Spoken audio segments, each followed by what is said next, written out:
Welcome to this new podcast. It will primarily be concerned with all things Millwall, but will also contain some comments on football in general. It will be produced very much with tongue-in-cheek and will contain some dry, acerbic and hand-tooled humour. Anyway, my name is Den. I'll just let that hang there for a second for those who haven't quite got the joke yet. All done now? Goody gumdrops. Now, brace yourselves. This year, of course, will be slightly different, enhanced by the spectacle of the World Cup, the FIFA World Cup, and it's only a week before the whole debacle is due to begin. I describe it as a debacle because that is what it is bound to be. Indeed, the chaos has already begun. Inflated ticket prices to the point of frankly taking a piss. Inflated transport prices by some cities in a country that simply doesn't have anything like a reliable or regular bus, or actually it doesn't have much of a system at all. The USA is a country where money talks and anyone that doesn't have a car is basically destitute and has to rely on public transport. But much like the idea that the gun laws are ridiculous, the Yanks have never really grasped the concept. Train or tram services and hotel rooms have been cancelled in their hundreds as the promised stampede of football fans from around the world has barely reached a trickle. A president who has been snubbed because he wanted to take charge of the tournament and FIFA told him to bugger off because it's their tournament, my princess. It smacks of the upstart kid stomping home because he wasn't picked for the winning team and he owns the ball. He has banned travel to the USA from 39 countries, 4 of whose teams are taking part, the most notable of course being Iran. Welcome, he said to the Iranian team, but I cannot guarantee your safety. Anyway, I'm sure the football will be good, well, sort of, at least some of it might be, but mostly eyes will be on events off the pitch. Are the American public anywhere near prepared for what's coming? It's hard to imagine that they are. Anyway, enough of this crap. What's going on with Millwall? Well, we have a new first team shirt. Divided opinion, I'm okay with it, I guess. It's more attractive and interesting than last season's first team shirt, and I'm sure we'll all get used to it. Pre-season friendlies have been announced and we're off to Gillingham and Bromley. Congratulations to Bromley, who had a magnificent season winning promotion to League One. But Gillingham, why are we playing them? Having finished third in the most competitive division in the world, which is pretty damn good, shouldn't we be looking to play someone more interesting and worthy than the team that finished 17th in League 2 and frankly were lucky to be that high? I guess we won't be sending a full first team down there then. Royal Antwerp are the third team we play before the season actually starts. They are the oldest team in Belgium, having been founded in 1880 and finished 5th in Group B of the Belgian Pro League last season.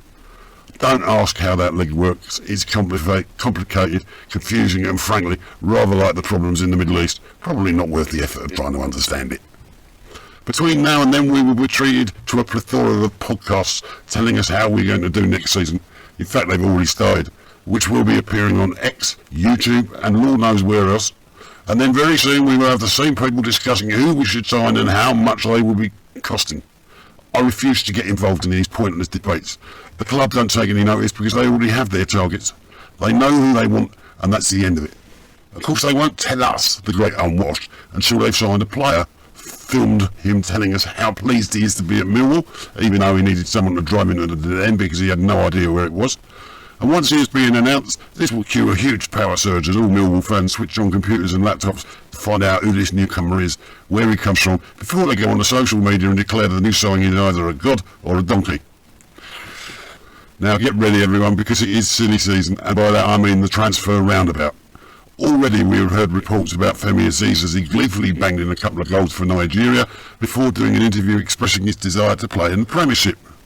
The interview has already been taken as a sign that he will leave Millwall. In fact, it's almost inconceivable that we will still have the services of Femi Aziz.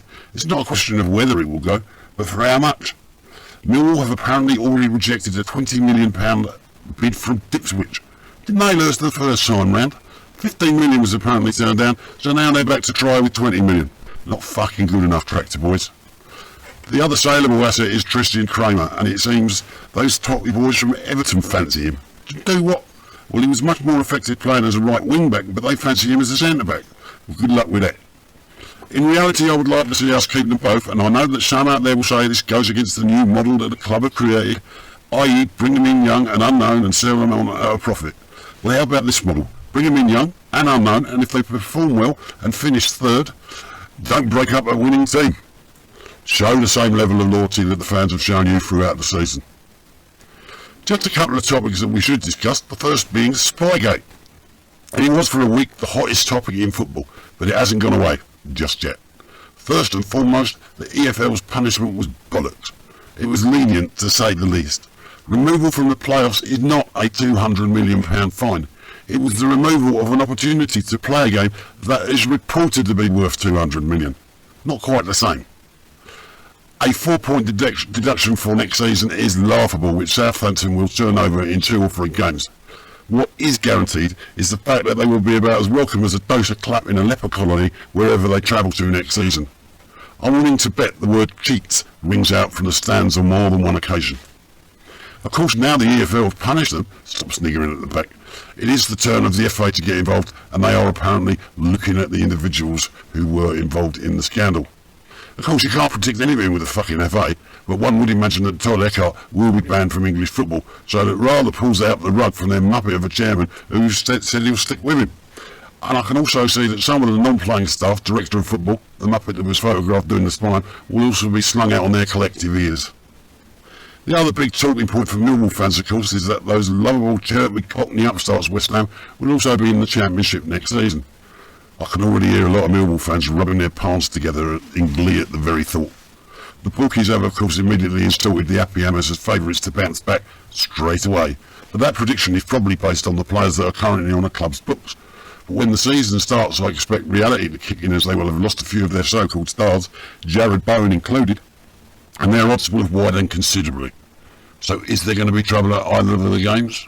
Unfortunately, and I do mean unfortunately, I think there will be. Neither club will benefit from aggro off the field, but it appears to be much like asking supporters not to run on the pitch at the end of the season. They don't listen, and it will happen. Obviously I won't be involved, because to be honest, I can't be arsed with all that running around anymore. Yes, I'll get involved with a bit of banter, calling them all the cunts under the sun, but unless attacked directly, I'll leave it there. To end on a happy note, congratulations to Charlton for managing to stay in the division. We at Millwall welcome you, and are always grateful for the 6 points that we get from you every season. Okay, that's it for now. Come on, you Lions.